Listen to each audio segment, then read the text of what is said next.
So one final update before I go to bed tonight. My little reed switch does work. I've wired it up. As you can see, I hooked it up to this little green LED. But I need to make a few changes. I need to press way too hard for this to work. I tried putting a magnet next to it and it's just not strong enough to push it all the way. So I've got too much of a gap, first of all. And second of all, I should really move this magnet back and then have just an extended part out for the copper tape. And I'm also thinking I'll try some of this stuff over here. This conductive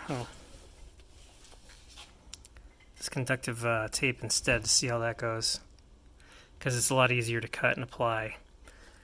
And also, I can't imagine myself making, like 84 of these for a whole keyboard, unless I lay them out in a long row, and then lay a long line of tape, and then just make an X-Acto knife cuts and break them off, snap them off or something.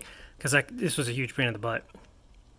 Threading the wire was actually pretty easy, so I'm thinking maybe I'll just, instead of using the tape, I'll just wrap the wire around the magnet or something similar, just a bunch of times, and then you just press it really hard when you're done, and it should level itself out.